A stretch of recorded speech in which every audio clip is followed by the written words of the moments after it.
I've been obviously on the process of finding out what to talk about and stuff. I've been doing a little bit of research, and your College of Nutrition and Neuropathic Medicine that you think is quite a commitment, and it's one of those things that sort of you think this is it, this is what I'm going to try to do. So I'd be really interested to understand, what led you to that, and why you do what you do, as I say before, and your origin story. So what is your origin story? So I started out my working life as a nurse and specialised in diabetes. Fast forward to 15 years ago, and my body just basically packed up on me. And I think I am, because of that, I'm super grateful to be here and as well as I am. And I didn't respond to the medication that I was given. And having worked in Western medicine a lot, I found that quite difficult. I started looking elsewhere, and I found various different ways of helping myself. But I realized that this isn't a lift that you can go from the bottom to the top in one go. My body was so depleted that I needed to build very slowly and very slowly climb that staircase to get back to where I wanted to be. And I'd say over the course of that first 5 years, things were slow, but I was definitely making progress. And at the end of 5 years, I would have happily settled with where I was. And then I thought, well, actually, I've always wanted to learn more about how the body works, because nursing is very much about sickness and nutrition is very much about health. And so when I found this course, I was really keen to get started.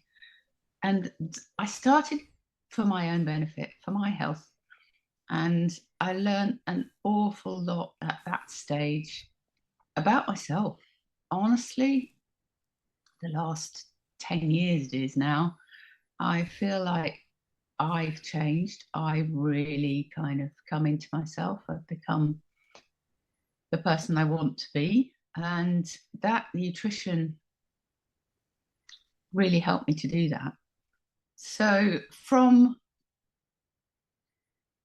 completely incapacitated to halfway there after about 5 years, to getting to the end of my nutrition course and suddenly realizing that there must be other people out there like this, other people that medicine doesn't help, or that there are other things they can do to support themselves, or other people that are really being told that everything's normal, because that happened for 2 years before my body decided to collapse on me.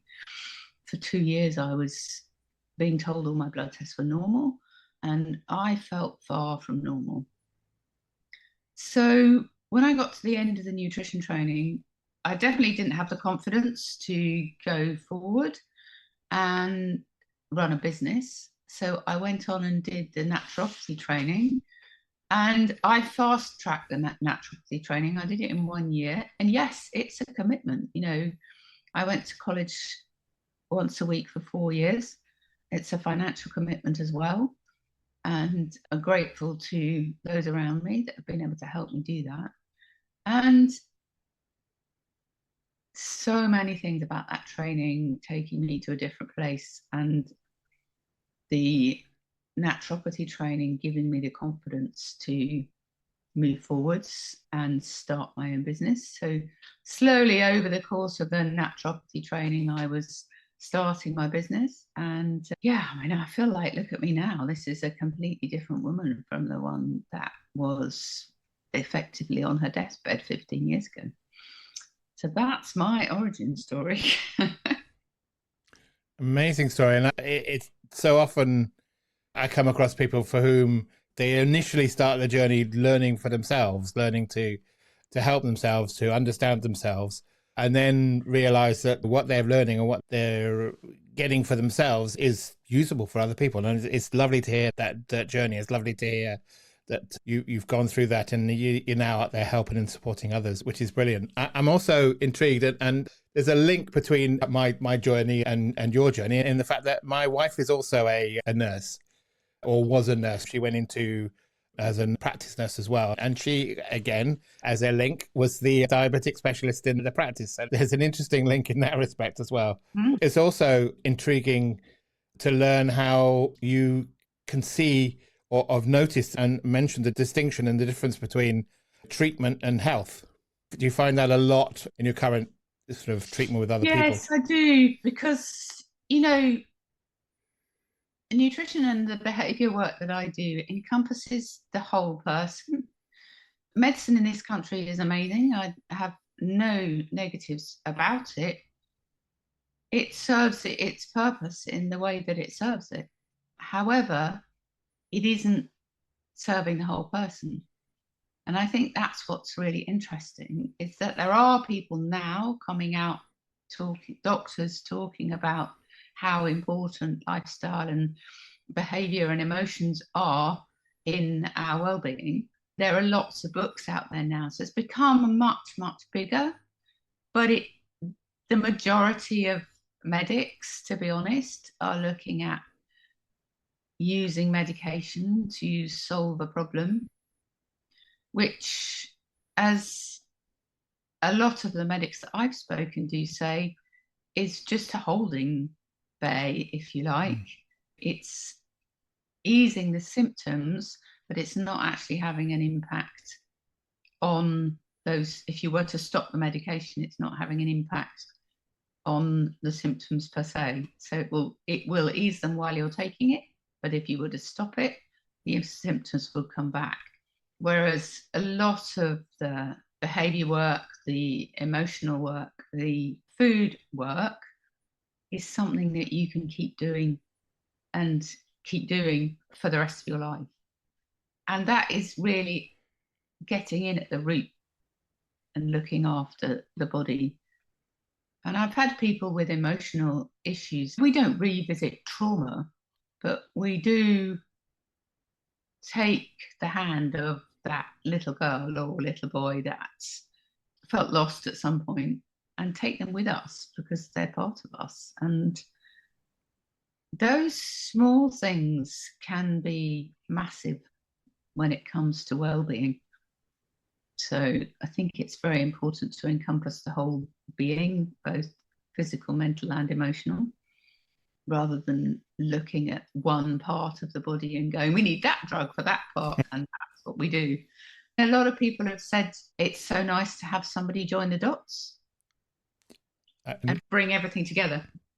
I can well imagine that. Although, you know, in my own experience, there are times when you just want the situation to be fixed. So if you're in a situation where, I know for my situation, for those that may or may not know, I, you know, coping with something at the moment, and you're desperate for that to change, and you know that essentially your first step is to get it fixed, or to get the symptoms removed, put it that way. And then, Mark, and then you need to, believe it's then that you have a choice. Yes. And you have a choice of carrying on taking the medication and doing nothing, and probably deteriorating more quickly than you would do if you took some action to support yourself going forwards. I think a lot of the time you get to the stage where you think, because you've had your symptoms removed or your problems removed, that the actual underlying problem is gone.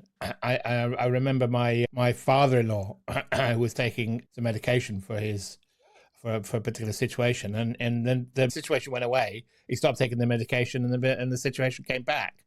And he said, "Well, I thought I fixed it." Well, you've taken the problem away for a short while, but you need to go home and fix it. And this is probably where you come into play.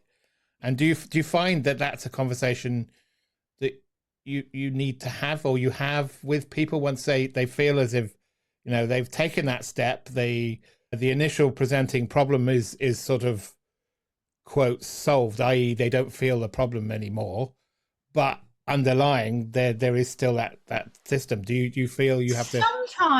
Sometimes yes, I would say most people come to me at the first moment when they're beginning to be worried about something.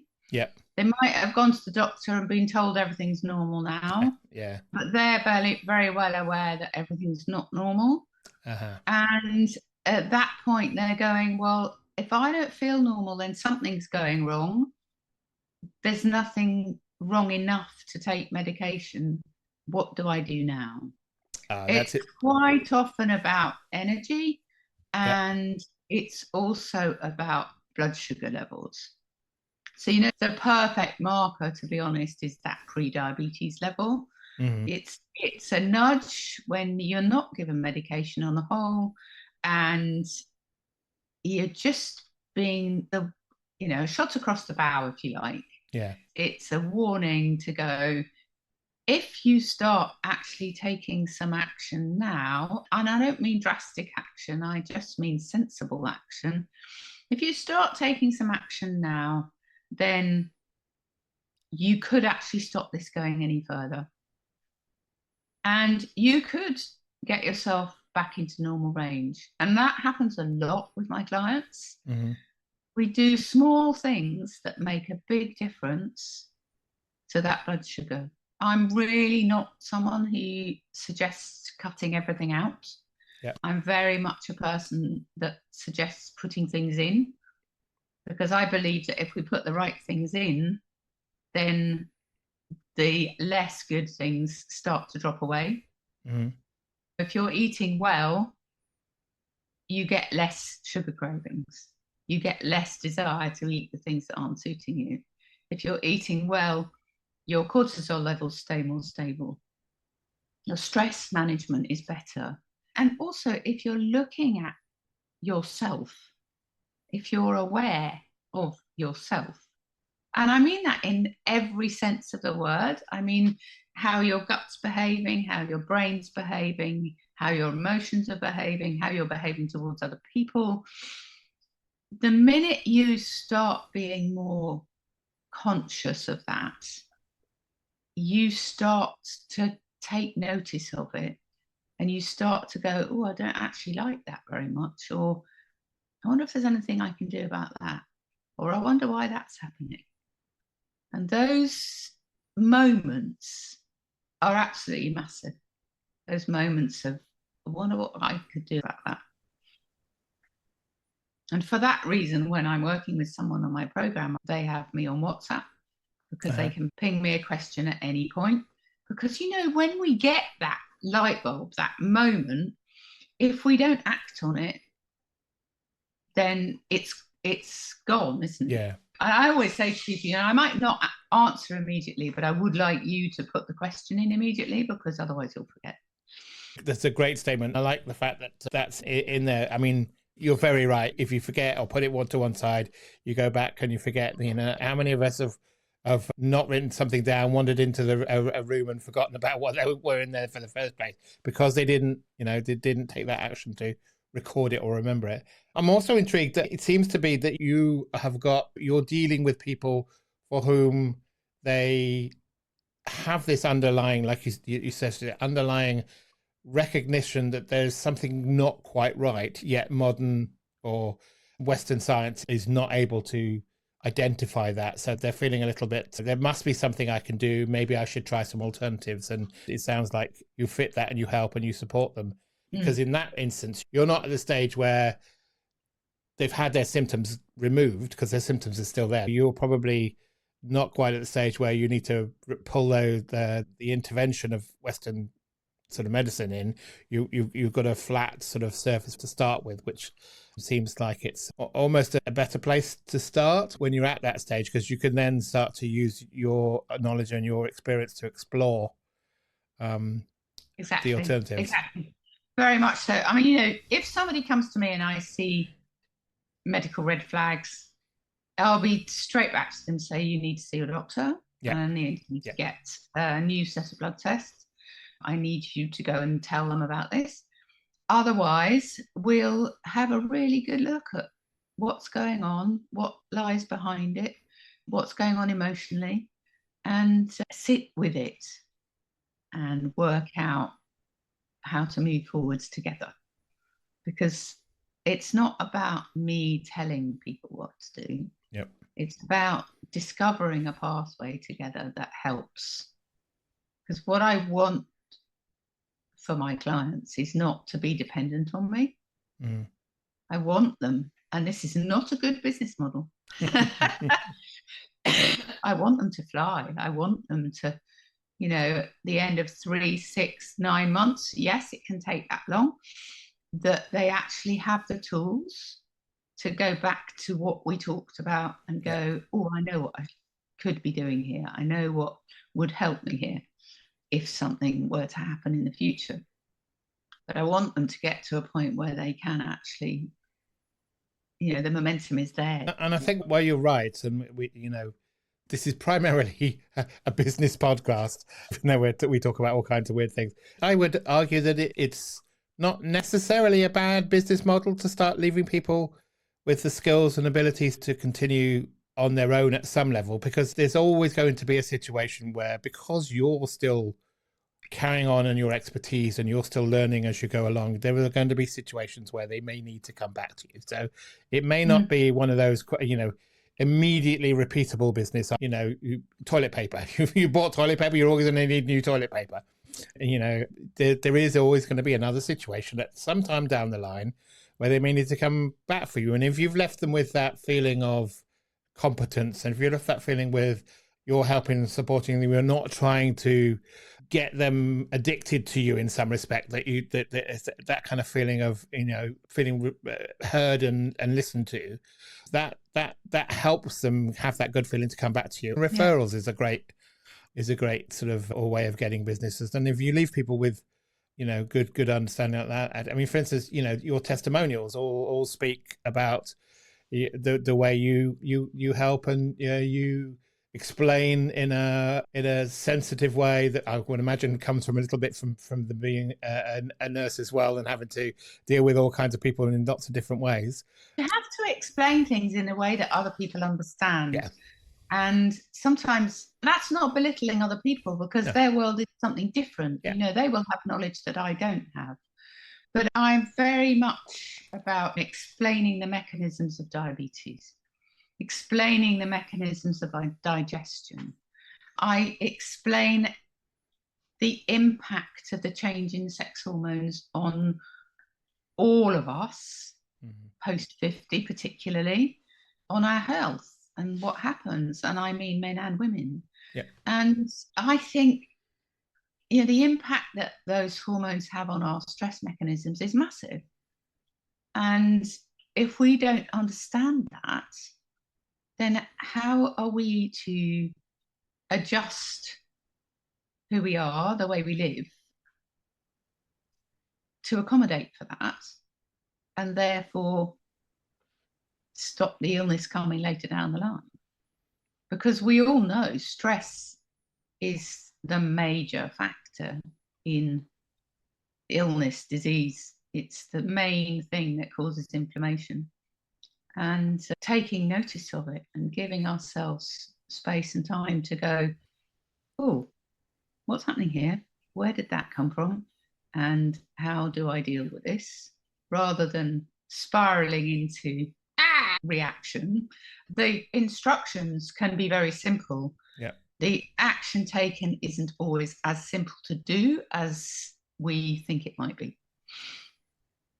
No, absolutely. And what I like about one of the offerings you have is your Healthy Habits Club, which I presume is one of those places where you can get the support from you and the other people in the group to help them follow through on some of the actions. Which is, like you say, is that's right. The Healthy Habits Club is very much about helping people stay on track. Yep. And kind of bringing them back and encouraging them in what they're good at. Yep. Because so many people generally, and this happens in my one-to-one coaching as well, they'll come back and they'll come onto a live call in Healthy Habits Club, or they'll come onto their first follow-up in the one-to-ones, and they'll go, oh, I haven't really done much of what you suggested, or I have been really haven't been doing well. I'm purposefully avoiding the word good because I hate it, because I think that's so kind of child orientated of you've been good today, that I try and avoid it. At that point, I kind of listen. I'll let them talk, let them get it off their chest, and then, okay, so what have you been doing? And we'll, if it's a one client, we'll look at the list that, very short list that I've given to them. And you'll nearly always find that they've done more than 50% of it. Very often, at least 80% of it. But they're dwelling on the ones that they haven't done. And that's just the way we're wired. It's our brains. We are wired to look at the things we haven't achieved. And I mean, actually, one client I remember saying, I thought you were going to tell me off. And I go, no. You'll never get that from me. Never, because all I want to do is encourage you. And if one of the things that we put on that list, or two or three of the things that we put on that list, are not working for you, we need to find a different way. Because if in 2 weeks you've looked at the list and you're right at the beginning of a program and you're motivated at that stage, there are things on there that you haven't done, then they're not right for you. We need to change them. It's not about being motivated enough to do them. They don't fit in your life. We either have to work out a way of fitting them in your life, or we have to find a different way to do it.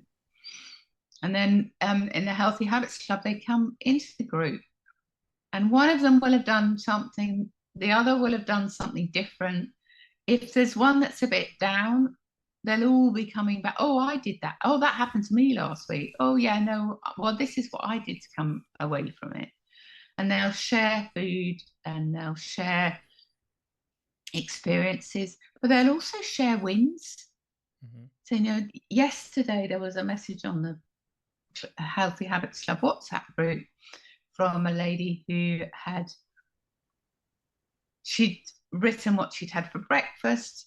She'd been for a 9K walk and then come back and had a really good lunch. And you just think, that's brilliant. And she shared it with other people, and they'll go, either they'll pick up on the recipe, or they'll pick up on I haven't been for a walk today. And it doesn't have to be 9K, but, I haven't been for a walk today. It's just that little nudge that goes, oh, so-and-so's done that. Perhaps I could do that too. No, I love that. And to be honest, this is one of the rationales behind doing this, is to show what other people are doing as a little bit of a, maybe I could try that, or maybe I could, and I like the fact that you're there supporting the group to help themselves through helping each other and supporting that. A couple of years ago, I had a lady who only joined, she didn't do a one-to-one, she joined the Healthy Habits Club. She had a family history of diabetes, mother, father, and sister, younger sister.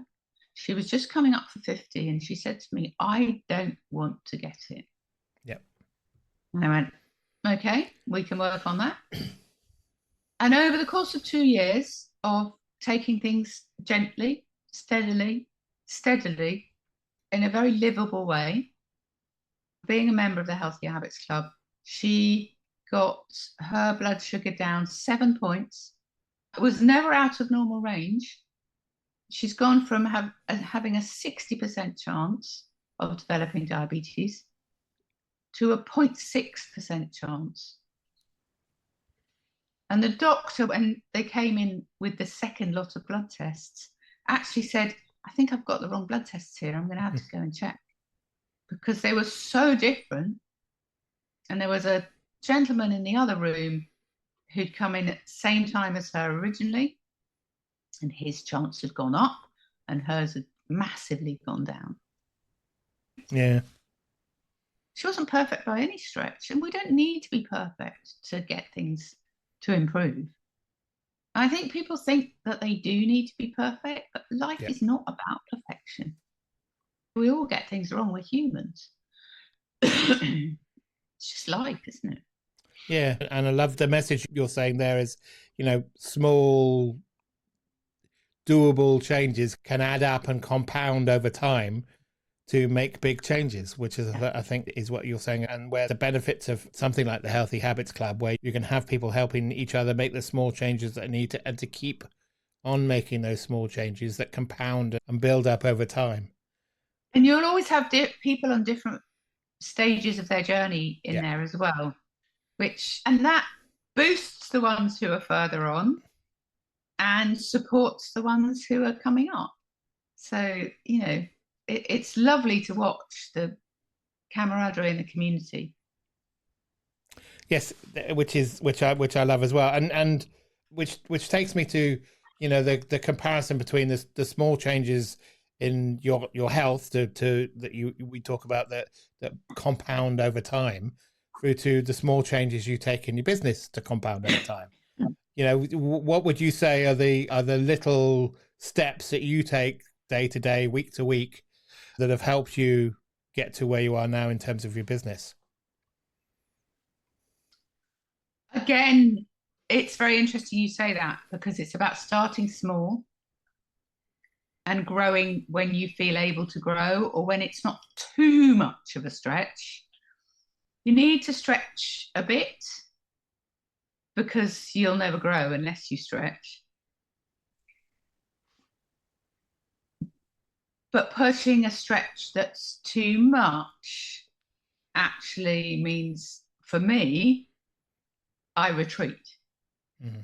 So it's that fine line between what's the stretch that takes me to the next level, and what's the stretch that causes me to retreat and go backwards.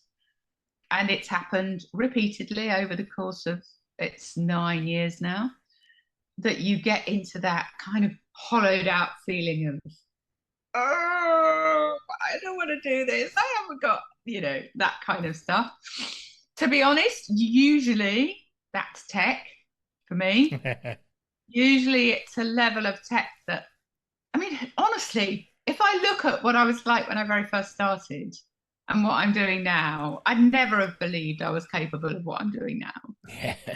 From a tech perspective, or from any perspective, but that would have been much too big a leap. So I know that I can do the next step, stretch, but it is a stretch. So how do you get yourself out of that feeling of, I know I need to stretch, but I don't know how to stretch, and I feel I'm pulling back a little bit. How do you get yourself out of that? Do you have a mechanism or a support group? I'll probably quite often, and I'm being honest here, I'll probably quite often take a week or two of before I go, take yourself by the hand and get on with it. Yeah. And that means giving myself half an hour, but half an hour only to get started, to do something. Yeah. And what I say to my clients is exactly the same, is take one of those things that we talked about and get going with that. And then they'll go, oh, well, I'm doing that already. I said, okay, great. So what's the next thing? Yep. Take that. And why does it feel a stretch? What are you feeling about it? And there are two main things business-wise. One is that I have a PA and have had for 5 years, 6 years. I met her at the beginning of COVID. I started working with her still in 2020. I had 2 PAs before that. They weren't the right match. Yep. This one has been brilliant. She now runs a team of PAs. So I have one brilliant. allocated to me, but very much overseen by the lady I've been working with for a while. Yep. That keeps me motivated. I have a Trello board with them. And so there's a constant. That is massive as far as I'm concerned. Yeah. And then if I start feeling like it's time to step up, which I often do. I've gone from monthly newsletters to 2 weekly newsletters to weekly newsletters over the course of the last 2 years. Yeah. And because it's on the Trello board, I'm held to it. Yeah. Because I'll get a reminder from the Trello board first, then from Louise going, where's this? Where's this? What are we doing for this? And the same with the Healthy Habits Club. They get an email once a week. And, that's on there. That's a knocking at the door on a Monday morning going, this is your list of things to do this week. Yeah. And I think that really, really helps me. And what I decided at the beginning of this year was that I needed more organization. And I've actually been a lot better.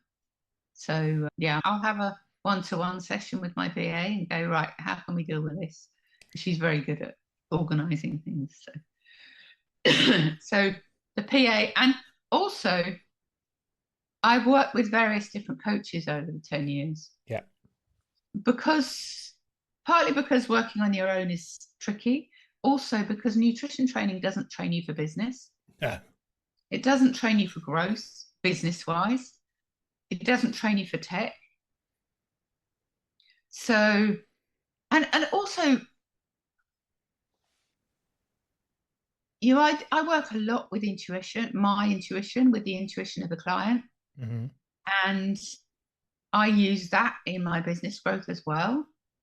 If something's feeling like a stretch, maybe it's not the right thing. Maybe I need to just hold and watch and see if the energy shifts, do a bit of work on it, see if the energy shifts. That kind of feeling of, and that's the same kind of process as I do with clients that the coaches do with me. It's like kind of, so working with coaches is really important. That sounds brilliant, and I love there's a lot to unpick from that conversation we've just had there, and in particular, I love the fact that you talked about the newsletter going from monthly to fortnightly to weekly shows your attitude towards I'll try something that's achievable. So I think that I can do a small step, and if that works, we'll take the next step, which I think comes across in the way you deal with your clients. You call them clients, customers, or clients? Yeah. It's always one of the weird things. What do you call your customers? And that comes across. I love that idea, and that's a tip, definitely to be taken away from in not just in business, as we said, but in life as well. Just try a small step, and if it works, try the bigger step, and until you get to the stage where you wanted to be in the first place, rather than jumping straight into it. Also, it's about making progress, isn't it? Yes. It's always about making progress, and rather than feeling like you failed. Yeah. But actually doing the once a month, and then once a fortnight, and then once a week. Once you build it, it becomes an easier task. But when you first start doing it, it's quite a steep hill to climb. Yeah. I mean, I could be better at planning. I know I could. But sometimes I think that's an interesting one to unpick, actually, because it's very hard for me to plan sessions with clients. Yep. Because I have no idea where we're going. Mm-hmm. I know what we together want to achieve. However, before I start working with a client, I don't know what's stopping them from achieving that without me. Yeah. And how I'm going to help them to achieve that. And I think that's probably the same with business coaches. Yeah. That it's as much about the client as it is about the person doing the coaching. As you were saying, you talk about planning and how we could all be better at planning, etc., and also unpicking the need to also be there's lots of statements about planning and how prepare to plan, you prepare to fail, and blah blah blah, etc., and lots of things about planning. Never a good plan never succeeds against the time you hit an enemy. I mean, I've butchered the quote for that completely, but it's the same sort of thing. I think that you're right in the way you deal with your customers shows how people should plan for business. They should plan enough that they know what they're going to at least start to do, and then have enough space in their plan that they can deal with the way that things change as you start to communicate with people. And as you start to build and run your business, you need to have that flexing, that space, And one of the problems I see in terms of planning is people overplan. They plan to the nth degree, don't give themselves the space to react to the way that life is going to, Murphy's laws out there is going to kind of hit them in the face, in the backside, etc. And if you don't give enough space for you to cope with that, you're really in a problem. And so people overplan just as much as people underplan, but so there's a sweet spot. There are nutritional therapists in that bracket as well, looking at, people who work with protocols. Yep. And yes, there are certain things that you are going to do for certain issues, and the way that you approach them might not be the same. The order you do them in might not be the same. And actually, it might turn out to be something completely different. Yes. And I think you're quite right. I think, we need to be prepared to change course. Yeah. Whether it be with a client or with the business, we need to be prepared to change course. No, absolutely. Unfortunately, starting to fade a little bit into people's memories, but the 2020 sort of situation and the word of the time, pivoting, is a key part of what you need to do. So, but you can only pivot if you've got space to pivot. Yeah. And if you don't give yourself that space, then you're constricted, and you're unfortunately in a situation where you may have to pull things down rather than move around. I love also the way that you also recognize, and this my wife will say this time and time again, that you don't know until you've really talked to the person, or that in your situation, what their problem really is, because people come and present with all kinds of situations, and that's not what the underlying problem is. And it's the same goes into business. And I see that a lot in the way that people deal with some of the situations I come across in terms of the way I work with businesses, is they're all keen to launch straight ahead before they really understand what the situation is. So they don't ask enough. You talk about coaches qualifying questions. They don't ask enough to really understand what the underlying challenge is. And that same goes for business. I imagine it goes for you and how you deal with your customers as well, your clients rather. And I think that's one of the lessons you learn as you go through this is if you don't ask enough questions to really understand what the problem is before you start trying to solve the problem.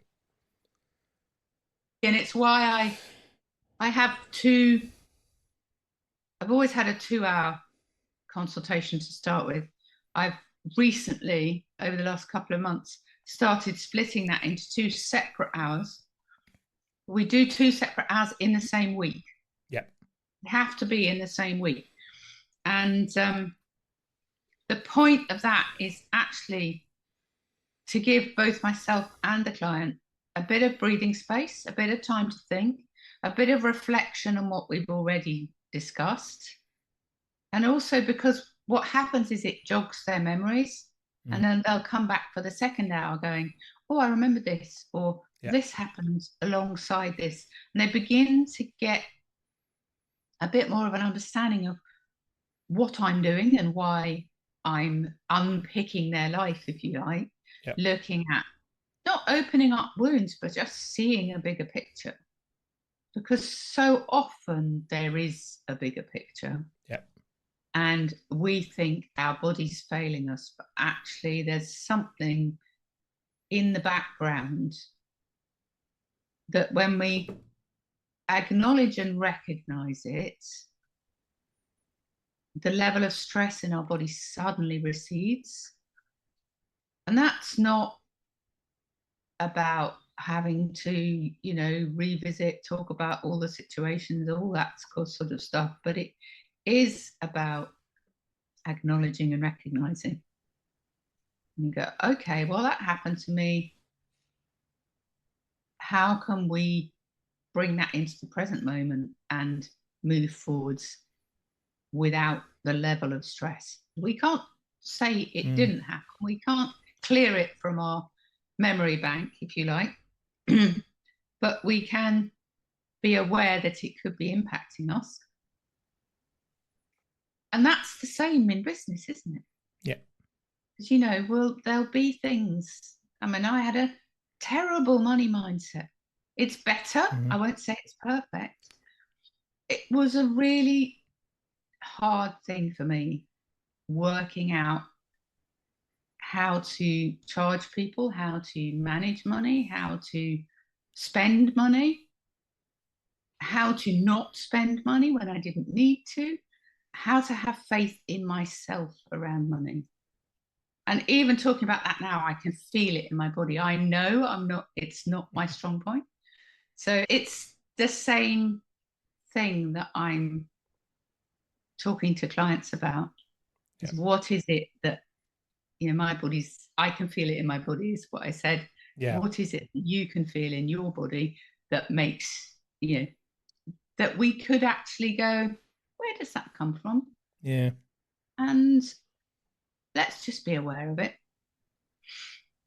I again, a lot to pick from that conversation. I don't know where to start. I love the idea about your money mindset, and I know my wife is the same sort of thing. A lot of people go into the caring professions to care, and the money is one thing, and the money is helps, and unfortunately, in the nursing professions, they don't get as much as they're probably due to I the totally the agree with care. that. But it leaves them with an idea of, you know, of not being able to really recognize their own worth and their own wellness, and and I'm firmly of the opinion that as well, in terms of, and I see this in coaches, and we all, you know, in that you get a different interaction with someone who pays. I think I can't remember, is Michael Hyatt, I think, is one of the guys. I don't know whether he's first said this or he talked about a client who pays attention. And you get a lot more, you get people willing to do the work if they've got skin in the game, and skin in the game in terms of money in the game. But it takes a while to unpick that, and like you say, especially when you come from, a lot of the people in the service industry come because they want to help and support people, and they don't come in there for to make the money, but they get lost along the way in terms of the money mindset. A bit of a light bulb moment at the end of last year. Yeah. Because, and it was through Enfys. Yeah. Oh, I yes. suddenly realized that I was actually marketing to people who couldn't afford me. And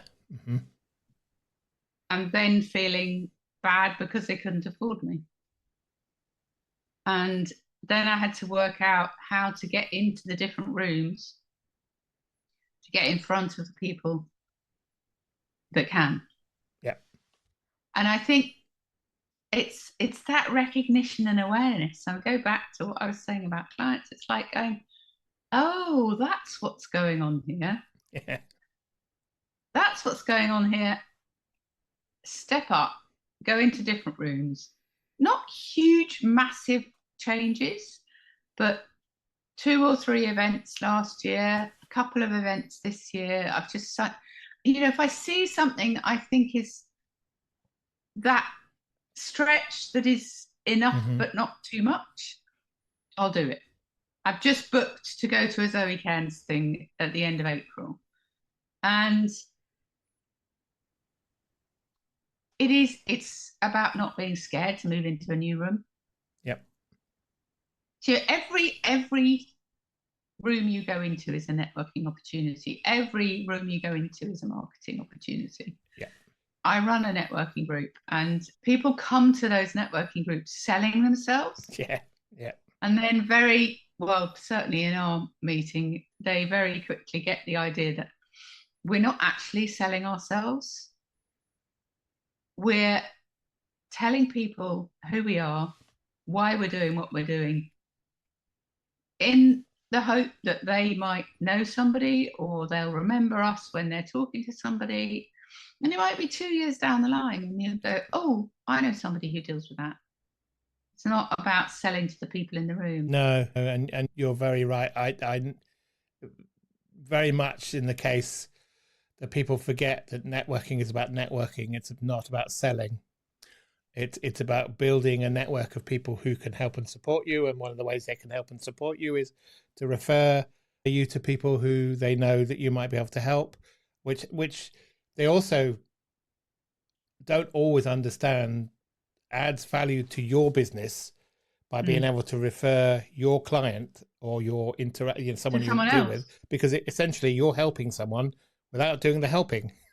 Yeah. And that leaves the people who you've referred on to, especially if you refer someone and they get a good result out of it, with a warm and happy, fuzzy feeling about you, not just the person that you've referred it to. So that they forget sometimes that there are they talk about givers gain. It's the same sort of thing you get from giving other people sort of an opportunity to help themselves by going to someone else. Absolutely. And it's a very, and it's also intriguing. I mean, there are lots of other add-ons you can get from the interaction you have by going to people. And one of the things, a lot of the networking you get, and you sort of talked about it in terms of your healthy habits club rather, but sometimes just going to networking and talking to people reminds you again of the fact that you're not alone. There are other people doing the same sort of thing as you.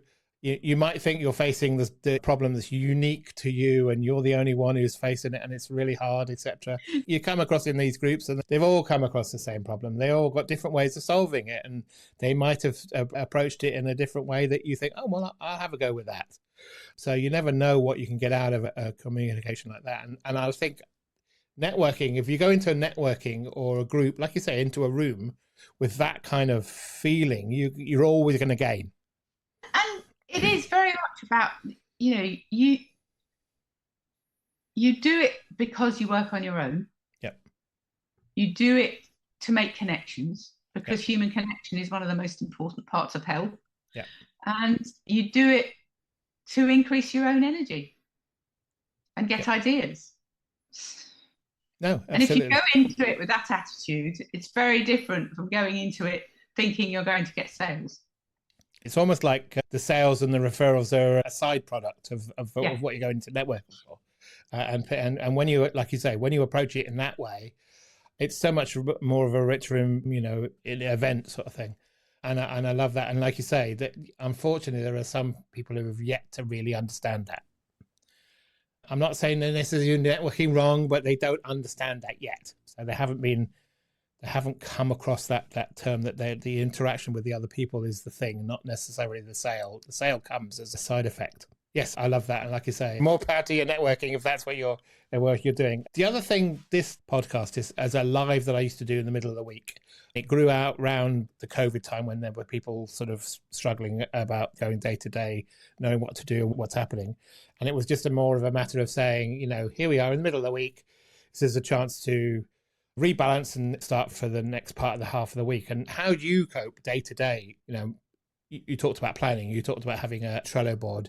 You have plans at the beginning of the week, but middle of the week, situational awareness and stuff like that has changed. How do you keep yourself focused during the week as the week goes on?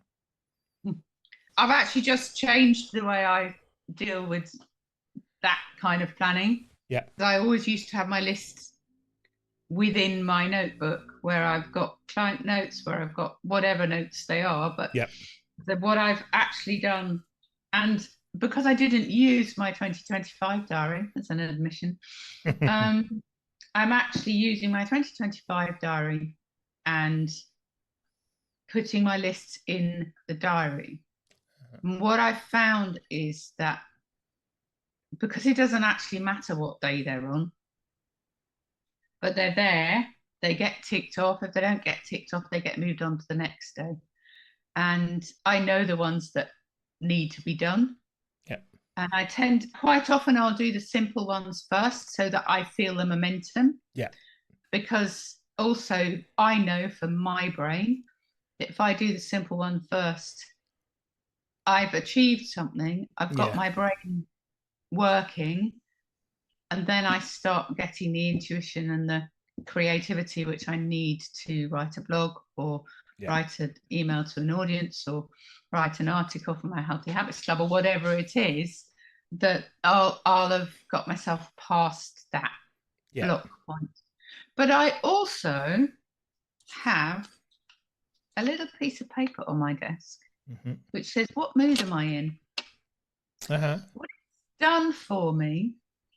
And it's a very interesting question, because what it's done for me is made me sit and take a moment before I start working. And I'm often talking to clients about taking a moment for themselves. Yeah. So it's kind of a bit of a, look in the mirror, Mrs. Yeates, take notice. And what it does is if I'm not in the right headspace, I will just sit and give myself a few minutes. Sometimes I'll put my diffuser on. Sometimes I'll use essential oils and I'll sit, and I might, as I'm sitting quietly, I might write things in my notebook or in my diary, but I'll give myself that time.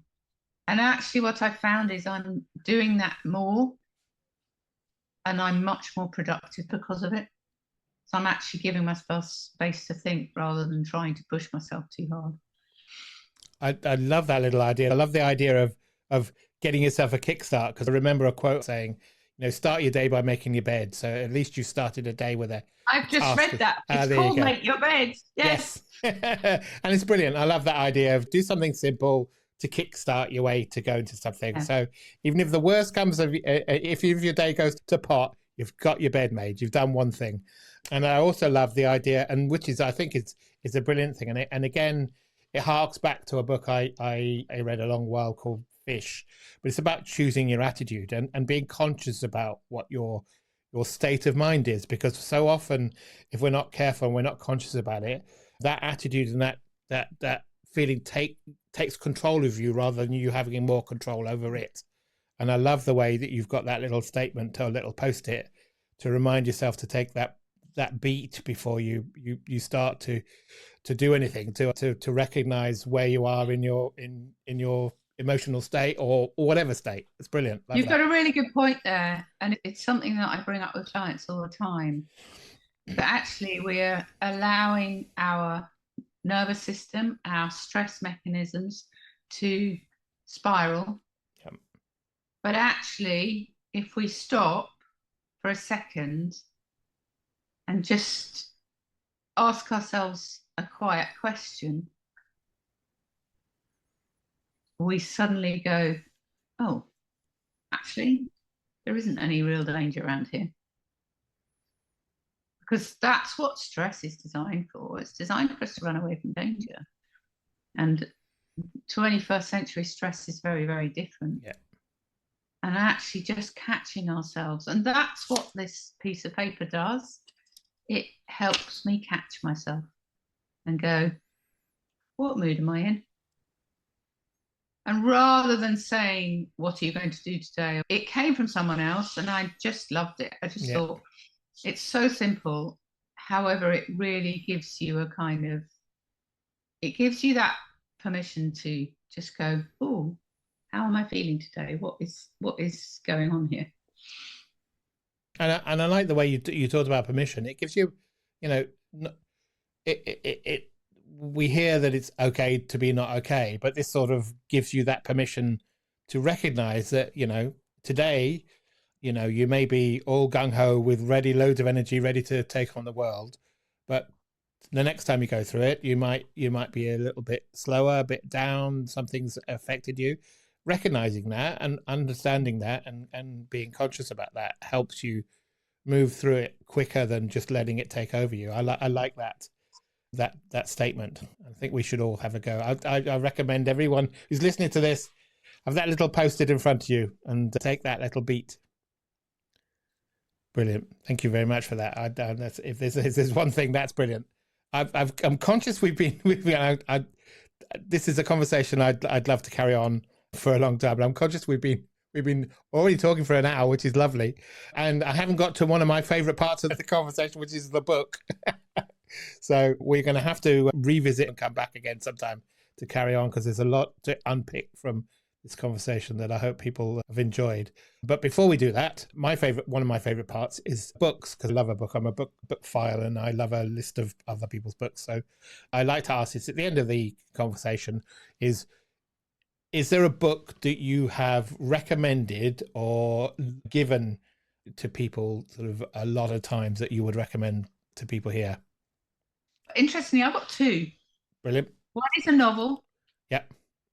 and one is a self-development book, Yep. business book. The novel is Beneath a Scarlet Sky. It's Okay. about Second World War Milan, and it is unbelievably beautiful. And I know everyone I know who's read it, men and women alike, all generations, just go, wow. So that's Beneath the Scarlet Sky. The other one is Yep. Playing Big by Tara Moore. Uh-huh. Oh, yeah. That's MOHR rather than Yep. any other way. I mean, there's a lot of that book, and I read it, I think I've read it 4 times now. And there was one particular bit that sticks with me, and it's about fear. Mm-hmm. I think it's fear and confidence. And she's going off to do a talk somewhere, and the fear's kicking in.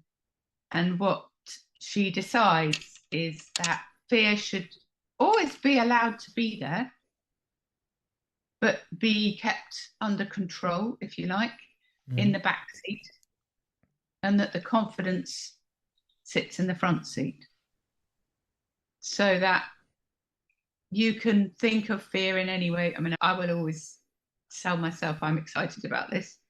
Yep. But the admission that fear will be there, and you can persuade it to sit in the back seat rather than be in the front seat, was something that really, really struck home for me. So, okay, yeah, well, if I translate it into excitement, then fear's in the back seat. It's still there, but it's in the back seat. No, I love that. You're not the first person in this series that have recommended that book, so that's definitely there, up there. And I seem to remember, is without talking too much about the novel, is it, because I think my wife has read it in a book club and she loved it. I'm just trying to see whether it's, without giving too much away, it's about the resistance in the war. In Italy. Okay. Yeah. So she would second that recommendation. I haven't read it yet, but she loved. I would highly recommend you do. My husband and both my boys absolutely loved it. I love hearing other people's recommendations for books, and I love to hear business books and also books around the topic that we're talking about. But I also think fiction is definitely a great way of learning about experiences, and you know, it shouldn't be put to one side. I've recently come back to reading a lot more fiction than I used to read, a lot of business books, and I think there's a lot to come from recommending fiction books, because, and even I think this is based on a true story. Is it right? Remember the book? Yeah. Yes. He interviewed the old man. The writer interviewed the old man who the book is about in his. Yeah. So and there's a lot to be said about that kind of experience, because it's a great way. You know, what's the thing? We're built for story, and story is a great way of learning, and fiction is a great way. So thank you very much for that. Thank you very much for the conversation. Like I said, we could have carried on forever. There's a lot to unpick from what we've talked about, and I appreciate it. Thank you for taking the time to come in, because this is the second time we've had an attempt. But before we go, where can people find out more about you? Where would the best place for people to, if they want to learn more about what you do, learn about the Healthy Habits Club, etc.? Where would be the best place for them to find you and connect with you? So I'm on Instagram as Alice Yeates _.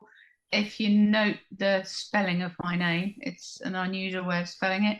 My website is Alice Yeates Nutrition. And I'm also on LinkedIn, again, as Alice Yeates. I'm active on Instagram and I'm active on LinkedIn. So, and you can always email me at alice@aliceyatesnutrition.co.uk. Thank you very much. I would encourage everyone to have a chat with Alice. I've loved this time. Thank you very much. Thank you. Thank you for having me.